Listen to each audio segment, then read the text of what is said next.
The courtroom in Providence Municipal Court hums with its usual midday energy, clerks shuffling papers, defendants waiting nervously in the gallery, the familiar creak of wooden benches that have absorbed decades of stories. Judge Frank Caprio sits at the bench, reading glasses perched on his nose, reviewing the next case file with the same careful attention he gives every person who walks through his doors. His bailiff calls the next name, and there's a brief moment of silence before the courtroom doors swing open. She walks in like she owns the place. Designer handbag, the kind with interlocking letters that cost more than most people's monthly rent, swinging from her shoulder. Sunglasses pushed up into perfectly styled hair. Heels clicking against the tile floor with the confidence of someone who's never had to worry about where the next meal comes from. She's young, maybe 22, 23, dressed in clothes that whisper wealth rather than shout it, but the message is clear nonetheless.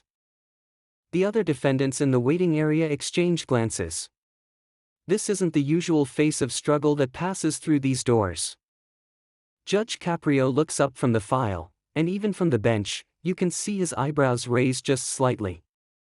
He's seen it all in his decades on this bench: the desperate, the defiant, the broken, the brazen, but something about this case already feels different.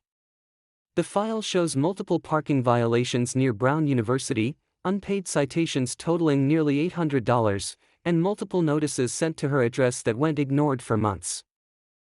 What catches his attention isn't just the amount, it's the pattern. Someone with means who simply didn't bother. She approaches the defendant's podium, and that's when she does something that makes everyone in the courtroom sit up a little straighter. She positions herself at the microphone, looks directly at Judge Caprio with wide, innocent eyes, and when he greets her with his characteristic warmth, she responds with a helpless shrug and a torrent of rapid-fire Mandarin Chinese, her hands gesturing as if she's explaining something terribly important and complicated. "I no understand English very well," she says finally, her accent thick and uncertain. "Very sorry. I am student. I not know about tickets." The interpreter, a middle-aged woman who's been working in this courtroom for 15 years, starts to move forward, but Judge Caprio raises a gentle hand, holding her back for just a moment. He's watching the defendant with those keen eyes that have seen through countless performances over the years. He tilts his head slightly, studying her with an expression that's not accusatory but curious, like he's watching a puzzle arrange itself before him. "You're a student at Brown?" he asks slowly, clearly, the way he always does when he wants to make absolutely sure he's being understood. She nods enthusiastically, launching into another stream of Mandarin, pointing at herself, saying Brown University in the middle of words he can't understand, her face the picture of confused distress. The clerk, Angela, who's been working alongside Judge Caprio for years and knows his expressions like a book she's read 100 times, catches his eye. There's something there, not anger, but interest. The kind of look he gets when he knows there's more to a story than what's on the surface. He leans back in his chair, folding his hands across his chest in that thoughtful way of his. "Okay," he says softly, nodding to the interpreter. "Let's make sure we understand each other here." The interpreter steps forward and begins translating, but Judge Caprio is still watching the defendant's face, not the interpreter's. He's looking for something, that tiny flicker of recognition, that momentary slip that tells him what he already suspects. Because here's the thing about Frank Caprio that sets him apart: he doesn't just listen to words. He reads people. He sees beneath the performance to the human being underneath, and right now, something isn't adding up. The young woman's name, according to the file, is Lu Wei, though she goes by Vivian here in the States. The interpreter begins asking her basic questions: her address, her student status, when she received the tickets. Vivian responds in Mandarin, her voice soft and deferential, the very picture of a confused international student caught up in a system she doesn't understand. She explains through the interpreter that she didn't know about American parking rules, that the tickets must have blown away, that she thought someone would call her if there was a problem. Judge Caprio listens to all of this with patience that would make saints jealous. He doesn't interrupt. He doesn't rush. He just absorbs every word, every gesture, every tiny detail that most people would miss. When she's finished, there's a long pause, the kind of pause that Caprio is famous for, the kind that makes defendants squirm because it means he's thinking, really thinking, about what he's just heard. You know, he says finally, his voice still gentle but carrying something new underneath it, something that makes everyone in the courtroom lean forward slightly. I notice that you're carrying a very nice bag there. That's a Chanel bag, isn't it? The interpreter translates. Vivian looks down at her handbag as if noticing it for the first time, then nods, smiling slightly, saying something in Mandarin that the interpreter translates as, "Yes, it was a gift from my parents." A gift, Caprio repeats, nodding slowly. That's nice. That's a very generous gift. I think that bag costs about $5,000, doesn't it? Maybe more. He's not being cruel, not being judgmental, just stating facts, connecting dots, the way he always does. And your shoes, those are Louboutin, right? I know because my wife likes to show me pictures of shoes she'll never buy because they're too expensive. This gets a ripple of laughter from the courtroom, breaking the tension slightly, but his eyes never leave Vivian's face. The interpreter translates this, and something flickers across Vivian's expression so quick that if you blinked you'd miss it. It's not embarrassment. It's not shame. It's something else. Recognition, maybe. The realization that this kindly old judge isn't quite as simple as he appears. So help me understand something, Caprio continues, leaning forward now, his voice dropping into that intimate register that makes people feel like they're having a private conversation even in a room full of strangers. You can afford a $5,000 purse, you can afford shoes that cost $700, $800, but you can't pay $800 in parking tickets? Talk to me. What happened here? Because I want to help you, but I need to understand what's really going on. The question hangs in the air like smoke. Vivian shifts her weight from one expensive heel to the other. She looks at the interpreter, then back at Judge Caprio, then down at the floor. When she speaks, it's quieter this time, the rapid-fire confidence gone, replaced with something more hesitant. The interpreter translates, I have money from my family. But the tickets. I thought they would just go away. In my country, sometimes these things. They just disappear if you wait. There it is. The first crack in the façade. Judge Caprio nods slowly, not with satisfaction at catching her in something, but with understanding, like a teacher watching a student finally start to grasp a difficult concept. They don't disappear here, he says gently. Here, they get bigger. They grow. And eventually, they become a real problem. He pauses again, those penetrating eyes still studying her face. But I'm still curious about something, Vivian. May I call you Vivian? She nods. I'm curious why someone who's smart enough to get into Brown University, one of the finest schools in America, someone who's smart enough to navigate living in a foreign country, somehow doesn't understand enough English to have this conversation with me directly. The courtroom is completely silent now. You could hear a pin drop. Even the clerks have stopped their shuffling. The bailiff, who's heard hundreds of cases, is watching with undisguised interest. Because everyone recognizes this moment, it's the moment when Judge Caprio, with nothing but gentle questions and grandfatherly wisdom, has backed someone into a corner so soft and comfortable they don't even realize they've been cornered at all. Vivian opens her mouth to respond, launching into another stream of Mandarin, but this time there's a desperation to it that wasn't there before. She's talking faster, gesturing more, and Judge Caprio just sits there, waiting, patient as stone, until she runs out of steam. And then he does something that no one in the courtroom expects.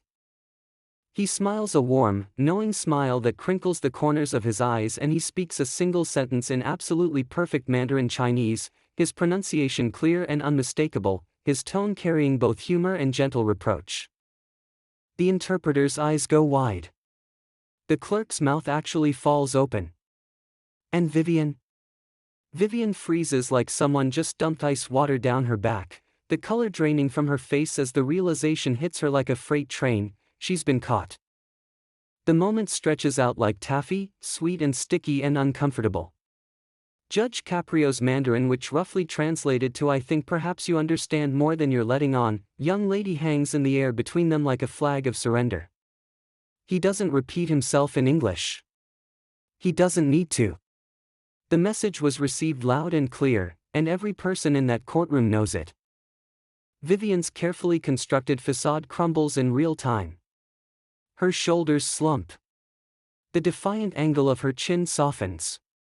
She closes her eyes for just a moment, and when she opens them again, they're swimming with something that might be tears, might be shame, might be relief at finally being seen. When she speaks again, it's in English, perfect, unaccented, American inflected English that sounds like it came from someone who's been speaking the language since childhood. I'm sorry, Your Honor." Her voice is small now, stripped of pretense. "I speak English. I've spoken English my whole life. My parents, they sent me to international schools in Shanghai since I was 6 years old. I've been in America for 4 years now. I understand everything perfectly." Judge Caprio nods slowly, not with triumph but with something gentler acknowledgement.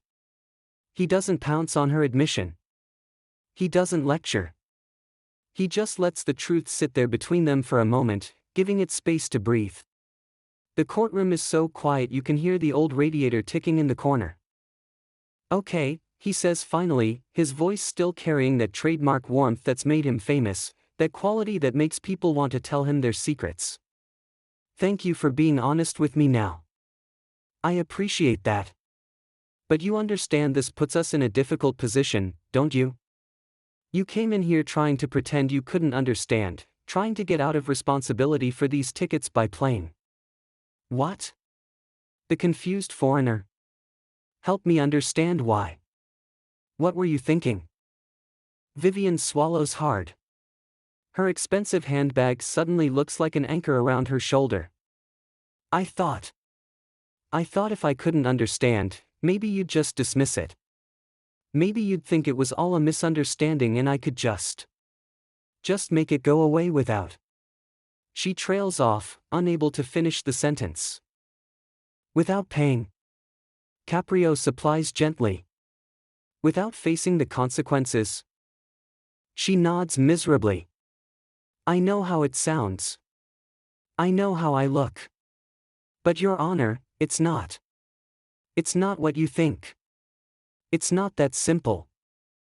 And here's where Frank Caprio shows why he's not just a judge but a kind of secular priest, a listener of confessions, a reader of souls.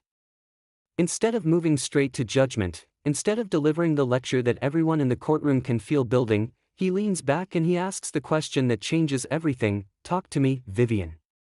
Tell me your story. Not the story you thought I wanted to hear when you walked in here. The real one. What's really going on?"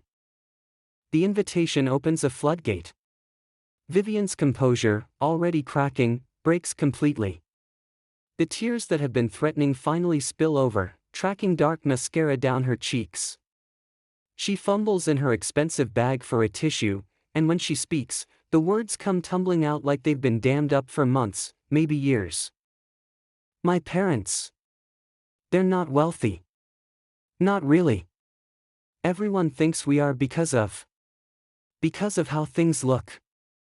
But my father, he works for a tech company in Shanghai. He makes good money, yes, but not the kind of money people think. The bag, the shoes, everything, it's all for show. He said I needed to look successful here, that appearances matter, that people judge you by what you wear and what you carry. He said Americans respect wealth, and if I looked wealthy, I'd be treated better, I'd have better opportunities." Judge Caprio listens, his expression neutral but his eyes intensely focused. Angela, the clerk, has stopped even pretending to work on her computer. The bailiff has unconsciously moved closer, drawn in by the story unfolding. "He spent everything to send me here," Vivian continues, her voice breaking. "Brown University, do you know what that costs for an international student? $70,000 a year. No financial aid. No scholarships. Just full price for everything. And my father, he said it was worth it, that it was an investment in my future, that I'd come to America and study and get a good job and everything would be worth it. But he didn't just pay for school. He bought me these clothes, this bag, these shoes, all of it on credit, on loans, because he said I needed to fit in, needed to look like I belonged with the other brown students. She's crying openly now, not bothering to wipe away the tears, and Judge Caprio slides a box of tissues across the bench toward her with the ease of someone who's done it 1,000 times before. She takes one gratefully, clutching it in her hand like a lifeline. Last year, his company had layoffs. He lost his position. Not completely, they kept him on, but at reduced hours, reduced salary. He didn't tell me. He didn't want me to worry. He kept sending money, kept telling me everything was fine, kept saying just focus on your studies, don't worry about money, we'll figure it out. But I found out 3 months ago when my mother called crying. They've been borrowing from relatives. They've sold their car. They're behind on rent. And they're still sending me money every month because they think I need it, because they can't imagine their daughter in America not having enough. The courtroom has transformed. What started as entertainment, a privileged kid getting called out by a savvy judge, has become something else entirely. You can feel the shift in the room, the way judgment gives way to empathy, the way assumptions crumble in the face of complicated truth. When the parking tickets started coming, I panicked, Vivian says, her voice steadier now, like confessing is actually giving her strength. $800? That's almost a full month's rent from my parents back home. That's the money they don't have but keep sending me anyway. I couldn't tell them. I couldn't ask them for more. So I ignored it. I told myself it would go away. I told myself I'd figure it out. And then the total kept growing and I got scared, and I thought if I came in here and played dumb, maybe you'd take pity on a confused international student and just let it go. Judge Caprio sits with this for a long moment. His face is hard to read. There's compassion there, certainly, but also something else. Disappointment maybe, but not harsh judgment. More like the disappointment of a grandfather watching a grandchild make a foolish choice. When he speaks, his voice carries the weight of his years, the wisdom of having seen every kind of human struggle parade through his courtroom. So let me make sure I understand, he says slowly. Your parents have sacrificed everything to give you opportunities. They're going into debt, selling their possessions, borrowing from family, all so you can have a better life. And when faced with a problem, your response was to lie. To put on an act? To disrespect this court by pretending you couldn't understand what was happening? Vivian nods, unable to speak, shame written across every feature. But here's what I don't understand, Caprio continues, and now there's something sharper in his tone, not cruel but cutting away the nonsense to get at the truth. You've got a $5,000 bag. You've got $800 shoes. Vivian, you could have sold those things. You could have paid these tickets 10 times over. Why didn't you? The question lands like a stone in still water, ripples spreading outward. Vivian looks down at her handbag like she's seeing it for the first time, really seeing it. When she looks back up at Judge Caprio, there's something raw in her expression, something that looks like self-recognition, painful and necessary. Because then everyone would know, she whispers. Everyone would know that I'm not. That we're not. That it's all fake. The other students at Brown, they really are rich. They really do have money. They talk about their summer homes and their family businesses and their trust funds, and I just wanted to fit in. I wanted them to think I was one of them. If I showed up with a regular bag, with normal clothes, they'd know. They'd know I'm just a regular person whose parents are drowning in debt to give her a chance. And I was so ashamed, Your Honor. I was ashamed that I'm not really rich. I was ashamed that my father has to borrow money to keep up appearances. I was ashamed that I built this whole life on a lie. The courtroom feels like a confessional now, wholly in its own secular way. Judge Caprio removes his glasses, cleaning them with the methodical care of someone buying time to think. When he puts them back on and looks at Vivian again, there's something in his expression that the regular visitors to his courtroom recognize immediately. It's the look that comes before the moment, before the decision that will define how this story ends. You know what I see when I look at you? He asks, his voice soft but carrying to every corner of the room. I don't see a rich girl. I don't see a scammer. I see someone carrying a burden that's too heavy. I see a daughter trying to live up to her parents' dreams while hiding the truth from them. I see someone who made bad choices. You did make bad choices, Vivian, let's be clear about that, but I also see someone whose parents loved her so much they forgot to teach her the most important lesson. He pauses, letting the words sink in. They taught you that appearances matter. They didn't teach you that character matters more. The silence that follows Judge Caprio's words feels thick enough to touch. Vivian stands at the podium, tears streaming freely now, her carefully applied makeup ruined, all pretense abandoned. The expensive handbag that started this whole conversation hangs limp on her shoulder like a symbol of everything wrong with the choices she's made. But Judge Caprio isn't done. He never is when he senses there's more to excavate, more truth buried beneath the surface. How long has it been since you talked to your parents? He asks, shifting gears with the intuition of someone who knows that financial problems are never just about money. Really talk to them, I mean. About what's happening. About the truth. Vivian wipes her face with the tissue, smearing mascara across her cheek. I talk to them every week. But we don't. We don't talk about real things. They ask about my classes. I tell them everything's fine. They tell me not to worry about money. I pretend I'm not worried. We're both lying to each other, and we both know it, but nobody wants to say it out loud. Judge Caprio nods like he's heard this story before because he has, in 1,000 different variations. The immigrant family narrative, the weight of expectations, the crushing pressure of being the dream that parents invested everything into. He's seen it destroy people. He's also seen it make them stronger, when they finally found the courage to be honest. When's the last time you went home? He asks. Back to Shanghai. Not since I came here 4 years ago, Vivian admits. The plane tickets are too expensive. My parents say they'll visit, but they never do because they can't afford it either, but they won't tell me that. So we video chat. We smile at each other through screens. We pretend. And your friends? Caprio probes gently. These wealthy classmates you're trying to impress with your bags and your shoes, are they really your friends? Do they know what you're going through?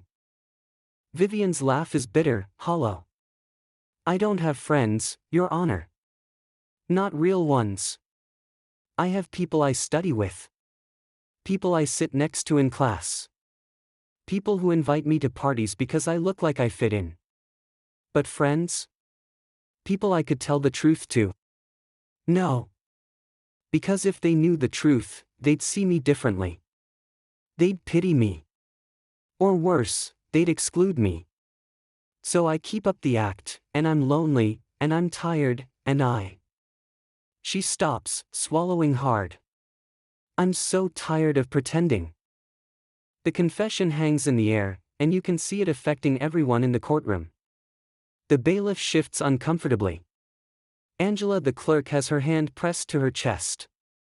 Even the other defendants waiting their turn look moved, their own problems temporarily forgotten in the face of this young woman's pain. Judge Caprio leans forward, resting his elbows on the bench, making himself smaller, more approachable. It's a technique he's perfected over decades, the way he can transform from authority figure to confidant in the space of a gesture. What are you studying at Brown? He asks, and the question seems to come out of nowhere, but people who know Caprio understand he's circling towards something, following a thread only he can see. Business, Vivian says, surprised by the change of subject. International business and economics.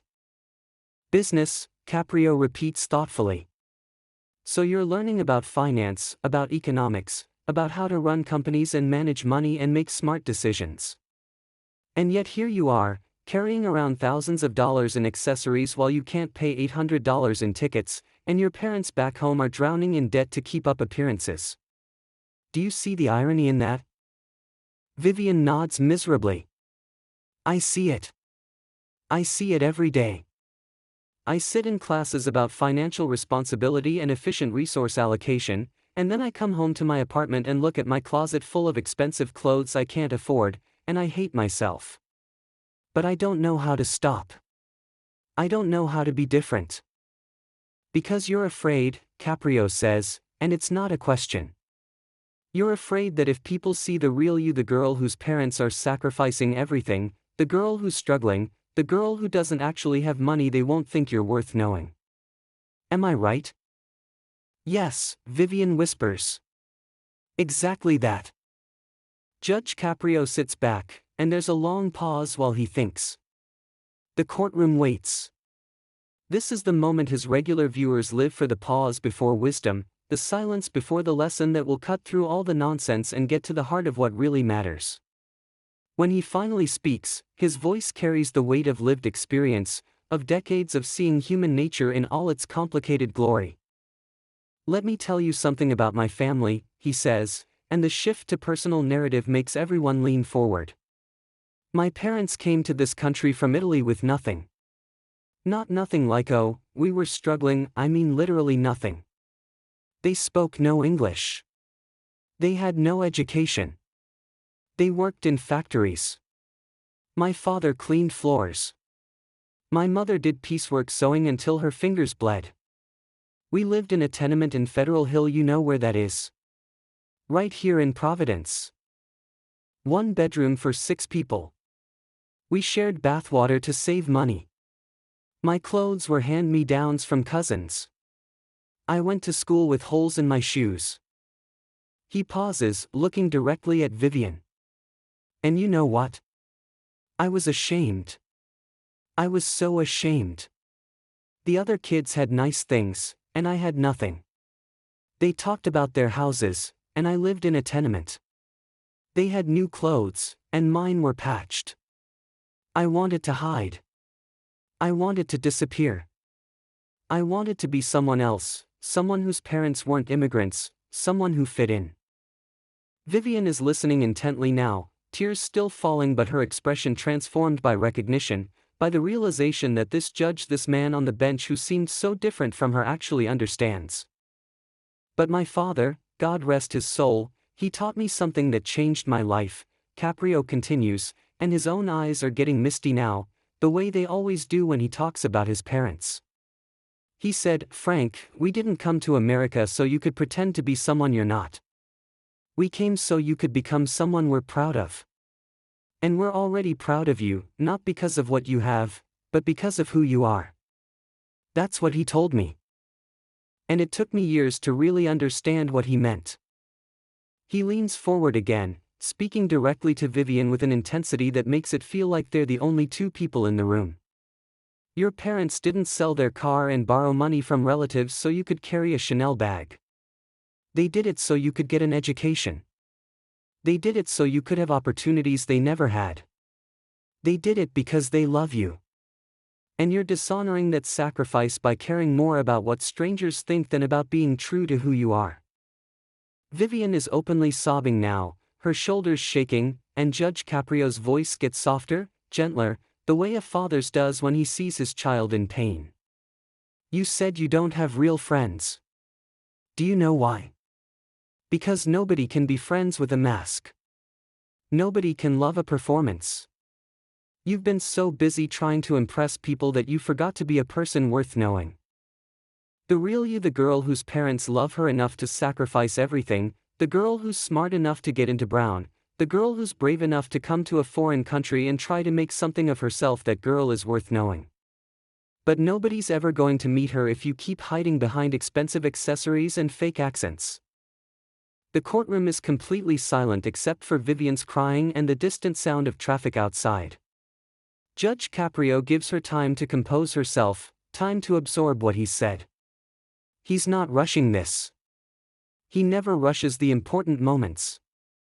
Finally, Vivian looks up at him, her face blotchy and tear-stained and more real than it's been since she walked into the courtroom. "I don't know how to fix this," she says, her voice small. "I don't know how to tell my parents. I don't know how to change." "Well," Caprio says, and there's the hint of a smile now, that warm, grandfatherly smile that's made him beloved, "we start with the truth. That's always where we start. The truth, even when it's hard. Especially when it's hard." He looks down at the file on his bench, at the record of unpaid tickets and ignored notices and the small acts of avoidance that brought Vivian to this point.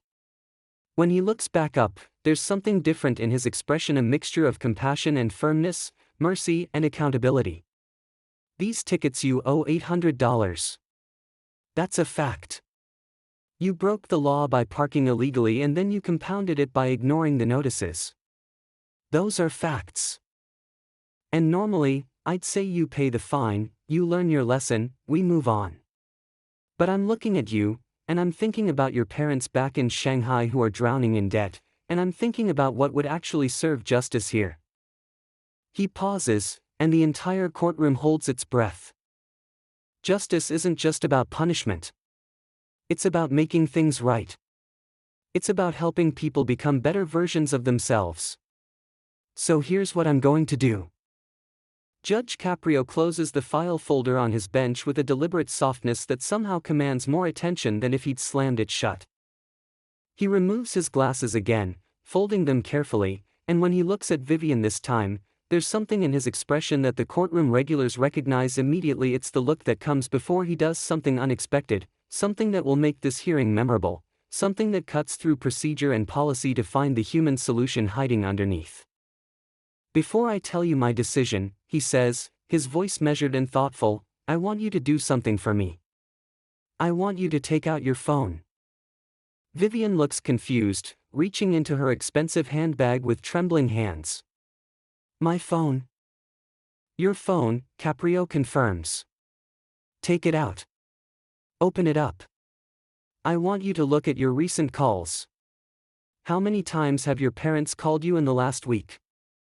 Vivian scrolls through her call log, her face falling as she counts. 7 times. They called 7 times. "And how many of those calls did you answer?" She swallows hard. 2. I answered 2. The others? I let them go to voicemail because I was afraid they'd hear something in my voice. Afraid they'd ask questions I couldn't answer. Judge Caprio nods slowly, and there's such sadness in his expression, such deep understanding of how fear makes people do destructive things. "So your parents, who are selling their possessions to support you, who are going into debt for you, who are sacrificing everything they have, you're avoiding their calls. Because you're scared. Because you've built this lie so big that you don't know how to climb out of it." "Yes," Vivian whispers, and the shame in that single word is palpable. "Okay," Caprio says, and then he does something that makes everyone in the courtroom gasp. He picks up his own phone from beside his bench, his personal cell phone, which he almost never uses during court proceedings. "What time is it in Shanghai right now?" Angela the clerk quickly calculates. "Just after midnight, Your Honor. It's 12:37 a.m. there." Judge Caprio looks at Vivian. "Your parents sleep well? Are they early to bed kind of people?" Vivian shakes her head slowly, confused about where this is going. "No, My father works late usually. They're probably still awake." "Good," Caprio says, and there's steel underneath the gentleness now, the steel of someone who's about to force a confrontation that needs to happen. "Here's what we're going to do. You're going to call your parents. Right now. From my courtroom. And you're going to tell them the truth. All of it. The tickets. The fear. The pretending. The expensive things they bought you that you can't afford to use properly. The debt they're in that you've been ignoring. All of it. The color drains from Vivian's face. Your Honor, I can't. Please don't make me. You can, Caprio interrupts, but his voice is kind, firm but kind. You can because you have to. Because this stops today. This cycle of lies and pretending and shame, it stops right here, right now, in this courtroom. You came in here trying to fool me, trying to play a role, and all it did was make things worse. Imagine how much worse it'll get if you keep fooling your parents, keep pretending with them. At some point, the truth always comes out. Wouldn't you rather choose when? Wouldn't you rather control how? Vivian is shaking her head, tears streaming again. They'll be so disappointed. They'll think they failed. They sacrificed everything and I messed it all up. Or, Caprio says gently, they'll be relieved. They'll be relieved that you finally trusted them enough to tell them the truth. They'll be relieved that they can stop pretending too. They'll be relieved that maybe, finally, you can all figure this out together instead of everyone suffering alone. The courtroom is absolutely transfixed. This is not normal procedure. This is not how hearings typically go. But everyone recognizes they're witnessing something special. Judge Caprio doing what he does best, which is seeing past the case to the human crisis underneath and addressing that instead of just the paperwork. Vivian looks down at her phone in her hand like it's a live grenade. I don't. What do I even say? The truth, Caprio says simply. Just the truth. Tell them you're in court. Tell them you made a mistake. Tell them you need their help. Tell them you love them and you're sorry and you want to stop pretending. That's all. The truth. There's a long, suspended moment where Vivian just stands there, phone in hand, visibly wrestling with herself. You can see the war happening inside her, fear battling with courage, shame wrestling with the need for connection. Finally, with trembling fingers, she scrolls to her father's number. She looks up at Judge Caprio one more time, and he nods encouragingly, and she presses call. The phone rings once. Twice. Then a man's voice, speaking rapid Mandarin, concerned and surprised. Wei, is everything okay? Why are you calling so late? And here's where Vivian has to make the choice: keep lying or step into truth. Judge Caprio watches her face, and everyone in the courtroom watches with him, and you can actually see the moment she decides. Her shoulders straighten slightly. She takes a deep breath. And she speaks, not in English but in Mandarin, and even though most people in the courtroom can't understand the words, they understand the tone, the breaking, the confession, the release. She talks for maybe 3 minutes, and she's crying the whole time, and on the other end of the line you can hear her father's voice changing, asking questions, his own emotion evident even through the phone speaker. At one point, Vivian switches to speakerphone so Judge Caprio can hear. He nods to the court interpreter, who begins quietly translating for the record. Vivian is telling her father everything. The tickets. The court appearance. The judge who spoke Mandarin to her. How she tried to pretend she didn't understand English. How she's been avoiding their calls.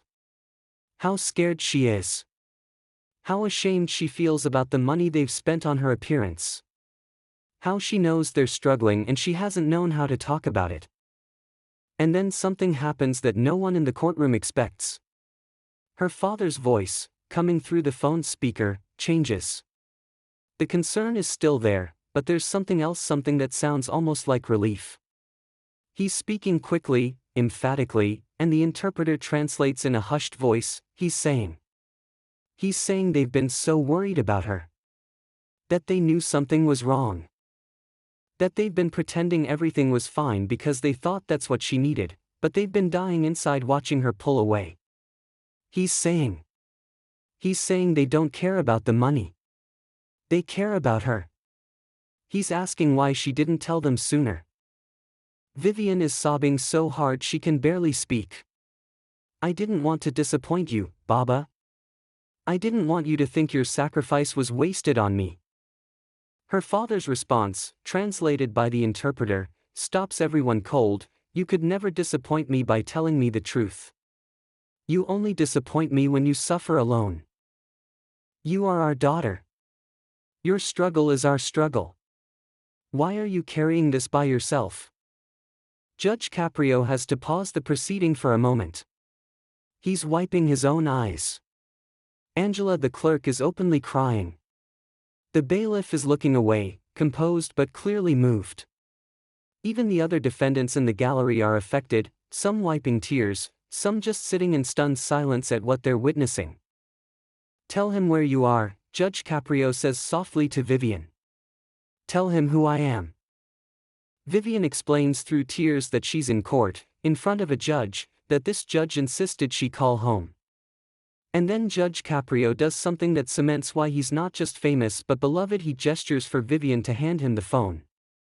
She does, hesitantly, and he speaks directly to her father. Mr. Liu, he says in careful, practiced Mandarin, the interpreter translating his words back into English for the court record. My name is Frank Caprio. I'm a judge here in Providence, Rhode Island. Your daughter is in my courtroom today because she made some mistakes parking tickets she didn't pay, and then trying to avoid responsibility. But I want you to know something. The mistakes she made with the tickets? Those are small. Those we can fix. The real issue is that she's been carrying a burden too heavy for anyone to carry alone. She's been trying to live up to an image she thinks you need her to be, and it's crushing her. And I think maybe you've been doing the same thing, trying to be strong for her when maybe what she needs is to see that you're human too. That you struggle too. That you can struggle together. There's a pause, then her father's voice, choked with emotion, and the interpreter translates, Thank you, Your Honor. Thank you for caring about my daughter. Thank you for seeing her. We have been so alone, both of us, pretending for each other. I thought I was protecting her. But I see now I was just teaching her to hide. That's right, Caprio says gently. And hiding doesn't protect. It isolates. Your daughter needs you. And I think you need her too. Not the version of her that wears expensive clothes and pretends everything is perfect. The real her. The one who's scared and struggling and trying her best. That's the daughter worth knowing. That's the daughter you sacrificed for. Let her be that person. He hands the phone back to Vivian, and she has another brief, intense conversation with her father. You can tell they're making promises to each other, commitments to change, agreements to stop pretending. When she finally hangs up, she's still crying, but it's different now. It's the kind of crying that comes with release, with relief, with the ending of a long period of holding everything in. She looks at Judge Caprio with an expression of such gratitude and shock that it's almost painful to witness. He said they're going to sell the apartment in Shanghai. They're going to downsize. They're going to pay off the debts. And he wants me to come home for winter break. He's going to buy my ticket. He said we need to be together, need to figure things out as a family, need to stop pretending we're something we're not. Judge Caprio smiles, a real smile, warm and proud. Good. That's real good, Vivian. That's the first step. The truth. Everything else, we can work on. But you start with truth. He opens her file again, looking down at the numbers, the citations, the amount owed. The courtroom waits in breathless anticipation for what comes next. Judge Caprio studies the file in front of him with the careful attention he gives every case, but everyone in the courtroom can sense that something fundamental has shifted. This is no longer just about parking tickets and fines. This has become something larger, a moment of transformation, a pivot point in a young woman's life where she could go one direction or another depending on what happens in the next few minutes. Vivian, he says, looking up from the papers, you owe $800 in parking fines. That's the fact of the matter. You parked illegally multiple times, you ignored the notices, and you tried to avoid responsibility by coming in here pretending you couldn't understand what was happening. Those are serious issues. Do you understand that? Yes, Your Honor, Vivian says, her voice steady despite the tears still wet on her face. I understand. And I'm so sorry. I'm sorry I tried to deceive you. I'm sorry I wasted the court's time. I'm sorry I didn't take responsibility from the beginning. Okay, Caprio nods. I appreciate that. But I want you to understand something else. These tickets? $800? That's not the real problem here. The real problem is the pattern. The pattern of avoidance. The pattern of pretending. The pattern of caring more about what people think than about doing what's right. That pattern, if you don't break it now, that pattern will destroy your life. Not today, not tomorrow, but eventually. It'll destroy your relationships, your career, your peace of mind. Everything. Do you understand what I'm saying? I do, Vivian says, and you can see that she means it, that the last 30 minutes have fundamentally changed something in her. Judge Caprio leans back in his chair, thinking, that familiar contemplative expression on his face. Here's what bothers me, he says finally. Your parents are in debt. Real debt. The kind that keeps people up at night. The kind that makes people old before their time. And you're walking around with $5,000 on your shoulder. He gestures to her handbag. That doesn't sit right with me. That's not justice. That's not making things right. Vivian nods, looking down at the bag like it's burning her. I know. You're right. I should sell it. I should sell all of it, the bag, the shoes, all the expensive things. I should send that money home to help my parents. That's exactly what you should do, Caprio agrees. But here's the thing, I can't order you to do that. That's not within my power as a judge. What I can do is make a decision about these fines. And I've been sitting here thinking about what justice really means in your case. What would serve justice here? What would help you become the person you need to be? The courtroom is completely silent. Everyone is leaning forward, waiting for his decision. If I make you pay these $800, Caprio continues, thinking out loud the way he does when he's working through a moral puzzle, where does that money come from? It comes from your parents, doesn't it? They're the ones who'd end up paying, even if the money technically goes through you. They're already drowning in debt to support you, and I'd just be adding another $800 to that burden. That doesn't feel like justice to me. That feels like punishing them for your mistakes. He pauses, and Vivian's eyes widen with a mixture of hope and disbelief. On the other hand, Caprio says, his voice getting firmer, if I just dismiss these fines, what lesson does that teach you? That you can avoid responsibility? That you can ignore the law and then cry in court and everything goes away? That's not justice either. That's not helping you become better. That's just enabling the same pattern that got you here in the first place. Vivian nods, understanding the dilemma, not sure what to hope for anymore. Judge Caprio looks directly at her, and his voice carries the weight of someone about to deliver a verdict that he's thought through from every angle. So here's my decision. I'm going to reduce your fine significantly from $800 down to $100. That's a 90% reduction.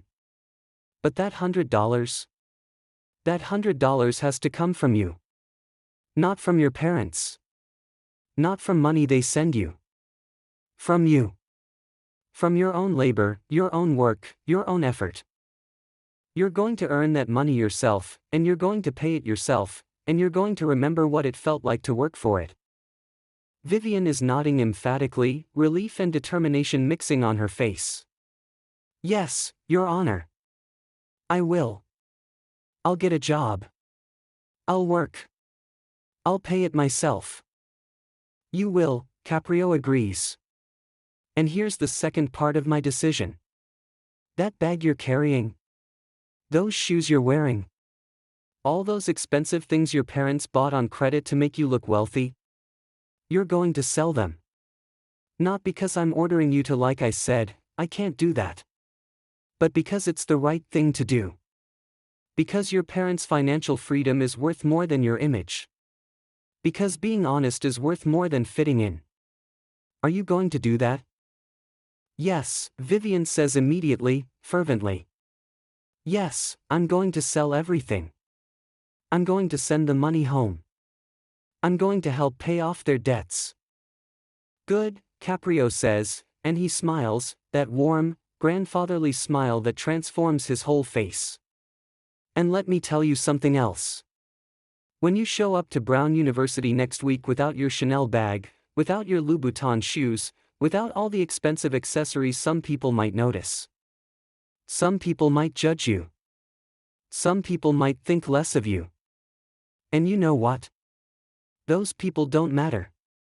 Those people were never really seeing you anyway. They were seeing a costume.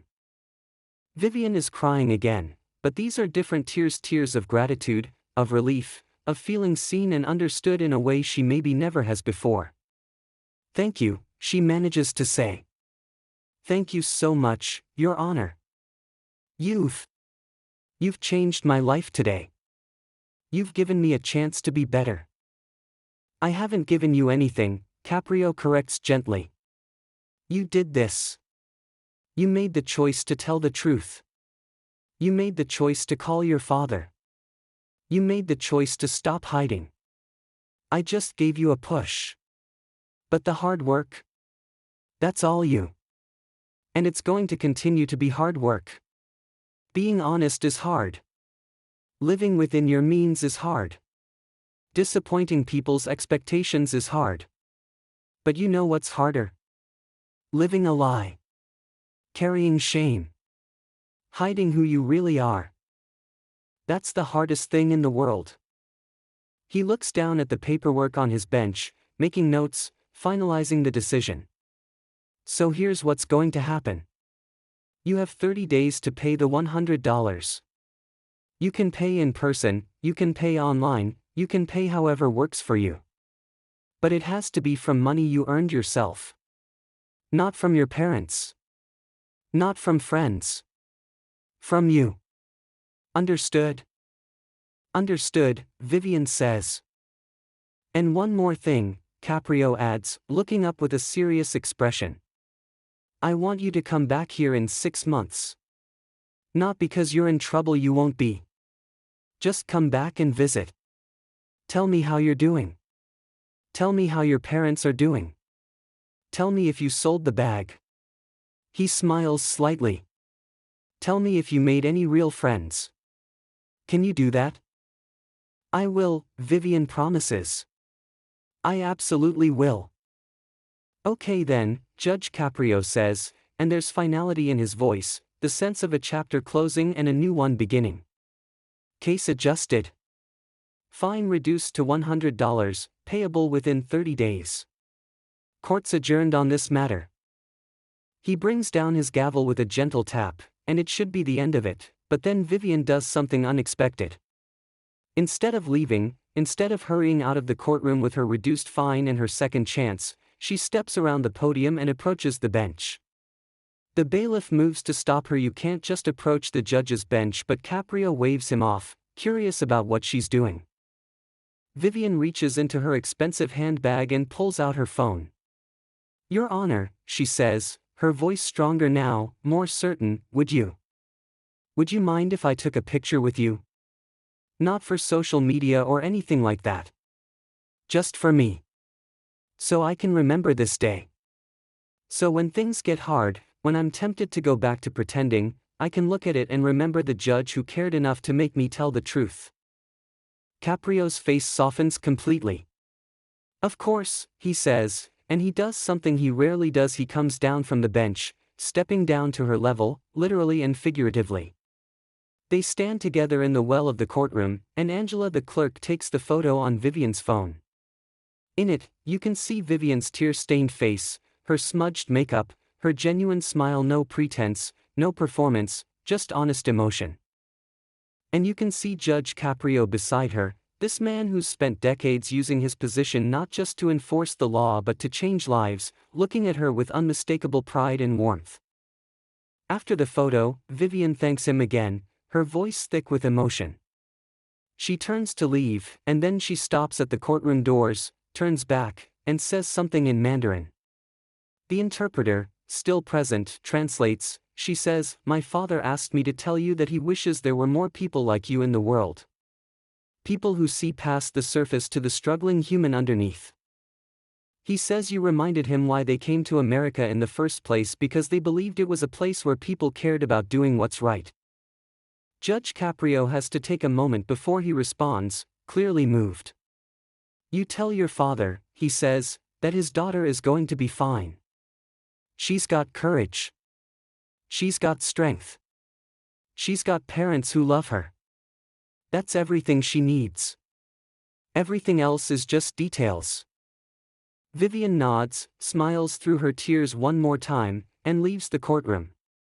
The doors close behind her with a soft click, and for a moment, the courtroom just sits in the aftermath of what everyone witnessed. It wasn't just a hearing. It was a transformation.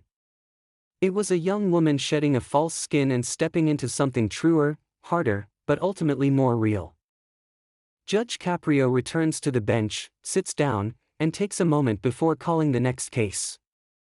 Angela the clerk looks over at him, and they share a glance that speaks volumes. They've been working together long enough to recognize when something special happened. "You okay, Judge?" Angela asks quietly. Caprio nods, putting his glasses back on, preparing to return to the business of justice. "Yeah," he says softly. "Yeah, I'm okay. That's why we do this job, Angela. That right there. That's why we show up every day." The next defendant approaches the podium, a middle-aged man with a traffic violation, something routine and ordinary. But everyone in that courtroom, the clerks, the bailiff, the people waiting their turn, even the man now standing before the judge, they're all changed slightly by what they witnessed. They saw mercy in action. They saw justice that looked beyond punishment to healing.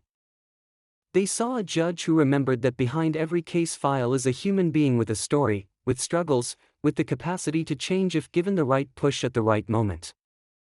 As Judge Caprio begins questioning the next defendant with the same patience and care he gave Vivian, you realize that this is what makes him special.